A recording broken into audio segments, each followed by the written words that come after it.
नमस्कार दोस्तों। क्या भारतीय जनता पार्टी के नेताओं से अब जनता इतनी ऊब चुकी है कि उनको अपने यहां से भगाने लगी है, उनके भाषण नहीं सुनना चाहती है? और क्या भारतीय जनता पार्टी के नेता सिर्फ नफरत बो सकते हैं? प्रधानमंत्री नरेंद्र मोदी सिर्फ नफरत फैलाने के नाम पे, धर्म के नाम पर किसी तरीके से वोट हासिल करना चाहते हैं? और क्या राहुल गांधी इस देश को एक गुलदस्ता बनाना चाहते हैं? और वो चाहते हैं कि विरोधी भी आए और उनसे सवाल करें। और भारतीय जनता पार्टी के नेता सवालों से डरते दिखाई देते हैं। और क्या कांग्रेस शहीदों का परिवारवाद है? आज इसी पर आपसे बात करूं। सबसे पहले एक शुरुआत करता हूं बड़ी अच्छी सी खबर, एक अच्छी परंपरा को दिखाता है। छत्तीसगढ़ में कांग्रेस पार्टी की लोकसभा की प्रत्याशी शशि सिंह अपना नामांकन दाखिल करने गई थी। भारतीय जनता पार्टी के प्रत्याशी भी वहां अपना नामांकन दाखिल करने पहुंचे। वो उम्र में बड़े थे, तो शशि सिंह ने उनके पांव छूकर उनसे आशीर्वाद लिया कि मुझे आशीर्वाद दीजिए कि मैं आपसे चुनाव लड़ सकूं, जीत सकूं। उन्होंने जीत का तो आशीर्वाद नहीं दिया, लेकिन अब आगे कुछ कर नहीं सकते थे। मुझे इस घटना से वाराणसी याद आ गया, जिन दिनों में कमलापति त्रिपाठी जी चुनाव लड़ा करते थे और राजनारायण जी उनके खिलाफ चुनाव लड़ने गए। राजनारायण जी गए और उनके पांव छूकर आशीर्वाद लिया और फिर नामांकन दाखिल किया, उनकी अनुमति लेके दाखिल किया। और जब कमलापति त्रिपाठी चुनाव जीत गए तो उन्होंने कहा, राजनारायण मुझे लगता है कि यदि तुम पुनर्मा जो है मतगणना की विनती कर लो तो शायद मैं चुनाव हार जाऊं, तुम जीत जाओ। यह बड़ापन होता था। आज वही चीज फिर कांग्रेस के वो संस्कार कहीं दिखाई दिए। निश्चित रूप से बेहद अच्छा लगा। ऐसा ही एक संस्कार आज हमने देखा वायनाड में, जहां राहुल गांधी थे। राहुल गांधी रोड शो कर रहे थे। जानते हैं आजकल वो कोई सभा से ज्यादा रोड शो करते हैं, जनता के बीच जाते हैं और जनता से संवाद बनाते हैं। एक चौक पर उनका काफिला रुका और वहीं पर उन्होंने संबोधित करना शुरू कर दिया। और जब संबोधित किया तो उन्होंने कहा कि हमारी यह विचारधारा है कि हम सबको दें, सबको बराबर ट्रीट करें, हर व्यक्ति को हक दें, जिसका हक छीना गया है उसको हक दिलाने के लिए लड़ाई लड़ें, हम न्याय दें और न्याय की लड़ाई लड़ें। इसी पर वो बात कर रहे थे। तो कहते हैं जब सभी विचारधाराओं के लोग होंगे, सभी वर्ग के लोग होंगे, सब होंगे, तभी तो गुलदस्ता बनेगा। मुझे विवेकानंद जी की वह बात याद आई जो उन्होंने मुंशी फैज से कही थी। मुंशी फैज साहब से उन्होंने कहा था कि एक ही तरह के पुष्प हो जाएंगे, एक ही तरह की सब चीजें हो जाएंगी तो मोनोटोनस हो जाएगा। इसलिए जरूरत है अलग अलग रंग के फूल हो, अलग अलग तरह की गंध हो, अलग अलग वो हो, तो उससे एक शानदार गुलदस्ता बनता है और विविधता आती है। उस विविधता में ही हमारी पहचान होनी चाहिए, उससे एक स्थिति उत्पन्न होती, वो प्रकृति है। वही बात राहुल गांधी ने आज कही। और जब वो ये बात कह रहे थे तो उन्होंने एक बड़ी बात कही। वहां पर जो लड़ाई है, मेन लड़ाई है, वो एलडीएफ से है, यूडीएफ से।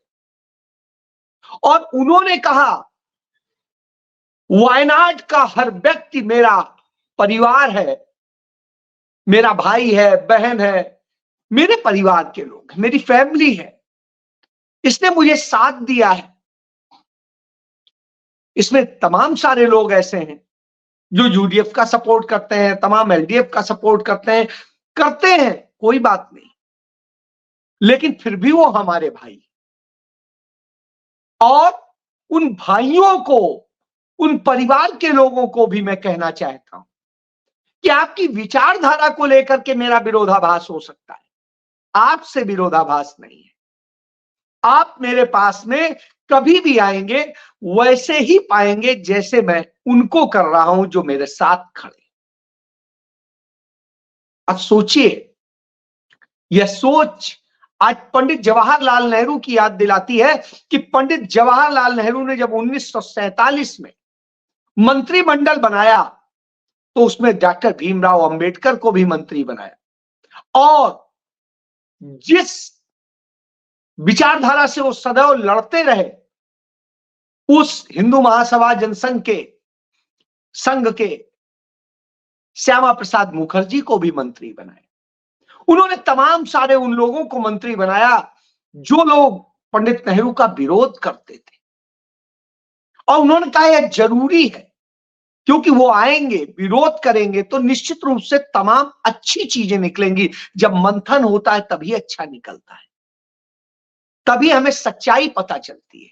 सवाल उठने ही चाहिए, और इसीलिए उन्होंने, अटल बिहारी वाजपेयी ने खुद कहा है, संसद में कहा है कि हम जब अटल जी बिल्कुल नए से सांसद थे, सवाल पूछने की अनुमति नहीं ज्यादा मिलती थी, तब वो जब होता था तो पंडित नेहरू पे खूब गुस्साते थे, खूब बोलते थे, और पंडित नेहरू उनकी पीठ थपथपाते थे, कहते थे बहुत अच्छा। इतना हमला करने के बाद यह बात उन्होंने खुद कही। तो आप इससे समझ सकते हैं यह विचारधारा होनी चाहिए। इसी विचारधारा के साथ आगे बढ़े। आज प्रियंका गांधी जब राजस्थान में थी तो राजस्थान में वो इसी तरह से कमोबेश बात कर रही थी। वो बता रही थी कि कैसे उनके परिवार को, जो लोग परिवारवादी कहते हैं, हां वो परिवार है जिसने 35 साल से सत्ता में कोई पद नहीं लिया, लेकिन इस देश के लिए शहादतें बहुत दी हैं, चाहे देश आजादी के पहले हो चाहे आजादी के बाद।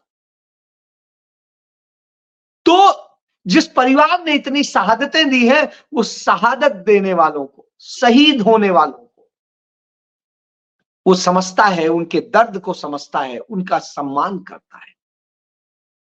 लेकिन उन्हें क्या दर्द होगा जिन्होंने न देश की आजादी के लिए कुछ दिया, न देश के लिए कुछ दिया, जो देश के लिए नहीं सिर्फ अपने लिए लड़ते हैं।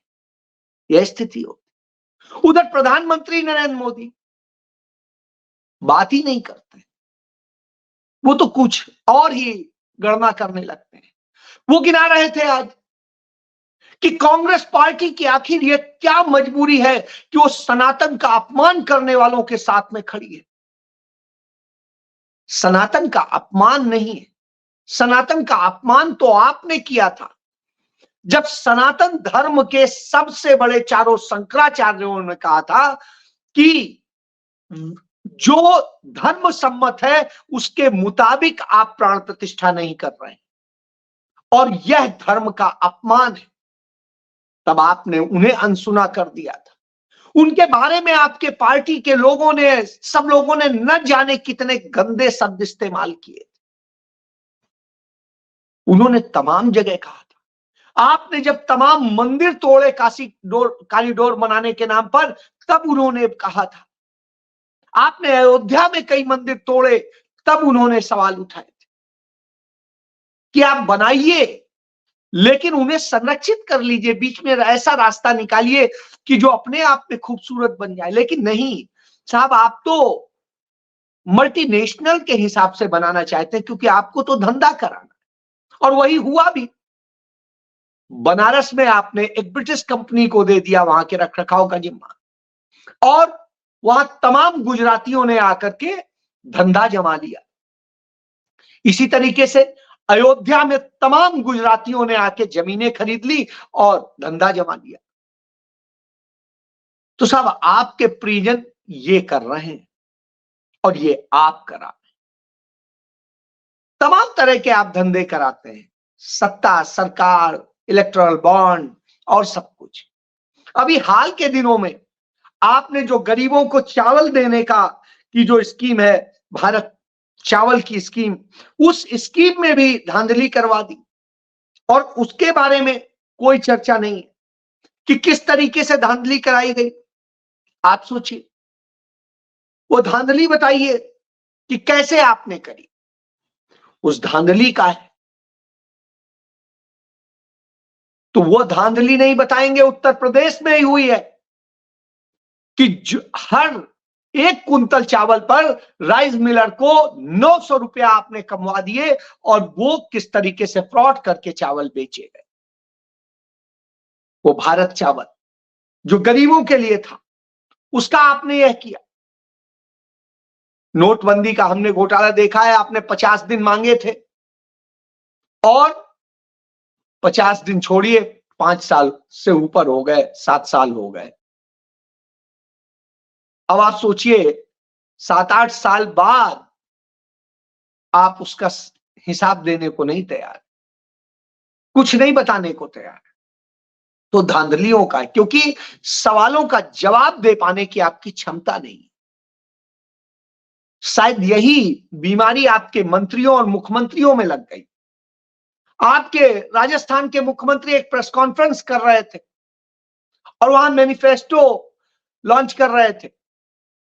उस दौरान जब उन मैनिफेस्टो करने लगे तो उन्होंने कहा कि मुख्यमंत्री जी इस पर चर्चा करेंगे, लेकिन कोई सवाल नहीं पूछेगा। बगैर सवाल के चर्चा कैसे हो सकती? तो चर्चा या तो अकेले ही बैठ के कर लीजिए, आप सीधे सुना दीजिए भाषण। तो भाषण तो आप सुना नहीं है, आपने प्रेस को बुलाया है और कह रहे हैं कि प्रेस से तो वो धीरे से अपना माइक बंद करते हैं और कहते हैं पहले क्यों बता दिया कि सवाल नहीं पूछना। यानी पहले मत बताओ, चुपचाप हम उठ के चल देंगे, सवाल का जवाब ही नहीं देंगे। यह स्थिति है। दूसरी घटना उसी राजस्थान की बताता हूं। एक सभा को संबोधित कर रहे थे मुख्यमंत्री, लोगों ने देखा क्या ये बता रहे हैं और लोग उठ के सभा से चलने लगे। जब चलने लगे तो भाजपा का नेता जो मंच संभाल रहा था, उसने सबको कहा रुक जाओ, 5 मिनट और रुक जाओ, सुन लो फिर जाओ। तुम्हें महादेव की कसम है, तुम्हें हिंदू नहीं हो चले गए। अब आप सोचिए, यह हालत हो गई कि इस तरह की बातें कहनी पड़ रही हैं आपको लोगों को रोकने के लिए। वहीं आपके नकली राम, टीवी वाले राम, वो भी अब संविधान बदलने लगे हैं और कहते हैं समय के साथ संविधान बदलने की जरूरत है। और सोचिए उस समय कह रहे हैं जब डॉक्टर भीमराव अंबेडकर का जन्म दिवस मनाया जा रहा है। यह हालत है। तो इस तरह की दशा में आ गए तमाम जगह, इसीलिए भगाए जा रहे हैं। और भगाए जाने का क्रम इतना हो गया है कि पटियाला के महाराज कैप्टन अमरिंदर सिंह, जो कांग्रेस के समय में मुख्यमंत्री हुआ करते थे, भाजपा में चले गए। आज हालत यह है पटियाला की, उनकी पत्नी महारानी परनीत कौर, वो प्रचार को निकल रही है तो जनता उन्हें भगा रही है कि तुम भाजपा का चोला ओढ़ के आई हो, जिस भाजपा ने यह किया है पंजाब में।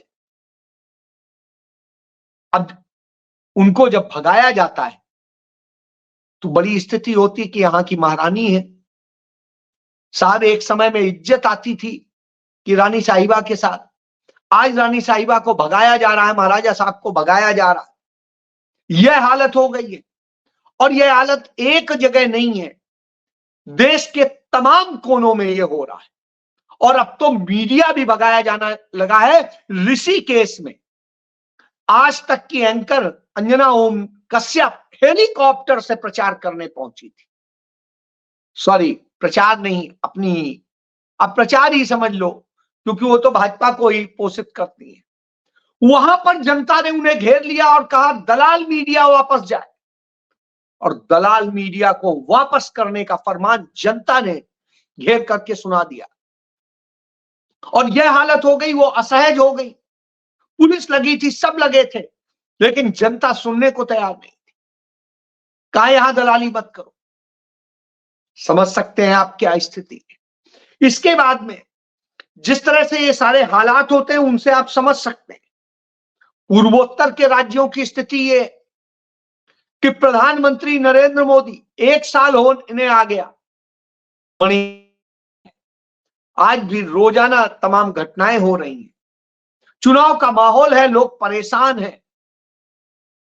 इसके बावजूद आज तक प्रधानमंत्री 1 साल में भी मणिपुर जाने की हिम्मत नहीं जुटा सके, पूर्वोत्तर के तमाम राज्यों में जाने की हिम्मत नहीं जुटा पाए, मेघालय में चुनाव था नहीं जा पाए।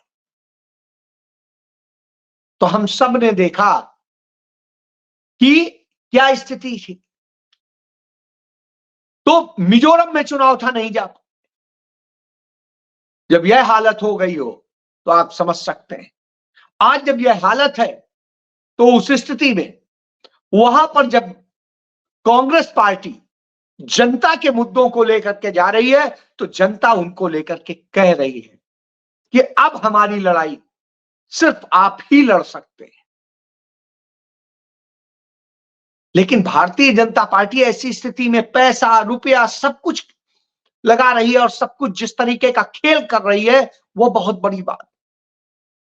तमाम आचार संहिता का उल्लंघन किया जा रहा है लेकिन कोई पूछने वाला नहीं, कहीं धर्म के नाम पे, कहीं जात के नाम पे इस तरह की स्थिति है। असम में तो यह स्थिति है जहां जिस सीट से गौरव गोगोई चुनाव लड़ रहे हैं खुद मुख्यमंत्री उस सीट पर जाकर के बैठ गया है, 7 मिनिस्टर लगा दिए कि गौरव गोगोई को हारना चाहिए, इतनी ताकत लगा दी है। यह भारतीय जनता पार्टी का स्तर हो गया है। और यही नहीं, तमाम जगह इस तरह के हालत किए जा रहे हैं। जब राहुल गांधी आज उतरे अपने क्षेत्र वायनाड जाने के लिए हेलीकॉप्टर से, तो उनके हेलीकॉप्टर की तलाशी ली जाती है, क्योंकि राहुल गांधी तो वही फकीरी अंदाज में चलते हैं, वही टी शर्ट वही जीन्स, तो उसमें क्या चेक करेंगे। तो साहब उनके पूरे हेलीकॉप्टर को खगाल डाला। नियम यह है कि तलाशी लेने के पहले आप अपनी तलाशी देंगे, कहीं आप तो नहीं प्लांट कर रहे हैं, लेकिन वो नहीं करते हैं, सीधे तलाशी के लिए घुस जाते हैं। तो इससे आप समझ लीजिए, तो क्या अमित शाह की तलाशी लेंगे, जेपी नड्डा की लेंगे, राजनाथ सिंह की लेंगे और नरेंद्र मोदी की लेंगे, योगी आदित्यनाथ की लेंगे, उनके मुख्यमंत्रियों की लेंगे? नहीं, चुनाव आयोग बायस्ड होके काम कर रहा है, क्योंकि वो सिर्फ परेशान करना चाहता है, लेट करना चाहता है।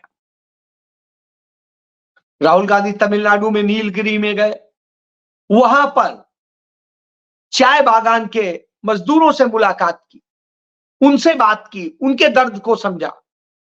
राहुल गांधी की एक आदत बन चुकी है, अब वो जहां जाते हैं लोगों से बात करके तमाम फीडबैक लेते हैं और उन फीडबैक को अपने आगे के प्लानिंग में शामिल करते हैं कि आखिर कैसे हम इंसाफ देंगे, कैसे क्या क्या करेंगे। इससे आप समझ सकते हैं। आप ये सोचिए, नरेंद्र मोदी आज 2019 में भी कहा था, अब भी कह रहे हैं, जो स्वस्थ भारत की बात करते हैं, जो भारत करके उन्होंने किया है स्वास्थ्य का, उस पिछले बार संकल्प था, अब की बार गारंटी है। और जब उसकी बात करते हैं तो एक शब्द याद आता है। लॉकडाउन के दौरान एक महिला ने कहा, सिर्फ चावल खाया है, दूध नहीं उतर रहा है, 8 दिन से बेटी को क्या पिलाऊं। अब आप सोच सकते हैं उस महिला का कितना बड़ा दर्द होगा, वो रोते हुए यह बात कह रही थी। तो यह दशा है।